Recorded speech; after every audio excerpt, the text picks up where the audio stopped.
But the two cases that really got us, first of all, there was a false flag attack in London in 1994, where a car bomb exploded outside the Israeli embassy in the centre of London.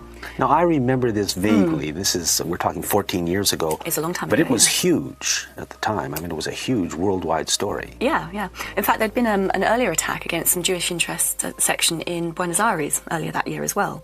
Similar sort of MO, modus operandi, with a car bomb driven and parked outside that exploded. Very minor injuries, that was all. Okay. Nobody was killed. And it was a very sophisticated device. It appeared to eat all the forensics. Now, this is very, very rare. Even the IRA, which is a very sophisticated terrorist organisation, could not make bombs that effective. So it looked like sort of fairly technical person had put that together.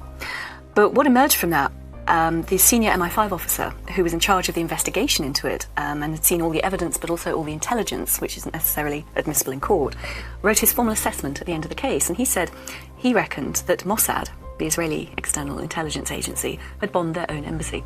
A sort of controlled explosion outside the embassy. And as I said, that was a senior MI5 officer. That was his formal verdict. If you read that on the internet now, you would say that sounds like some mad conspiracy theory. But it wasn't. This was the official position of MI5. And he said that they did it for two reasons.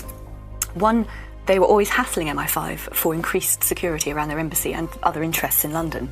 Because, of course, London had a reputation of giving safe haven to Arab dissidents from around the world at that point. And MI5 kept saying, well, there's no reason to increase the threat assessment. You don't need extra protection. So letting off a controlled explosion outside, of course, they immediately got what they wanted there. But crucially, two innocent Palestinians were arrested, charged and convicted of conspiracy to cause that attack. And they were very active in a Palestinian support network in London, political campaigning for the people on the West Bank and the Gaza Strip. And they were gaining some traction in the media. They were getting quite a lot of support. So by arresting these people and framing them for an attack and sticking them in prison, the whole network just shattered and hasn't got back on its feet to this day. So that would be a clear political advantage.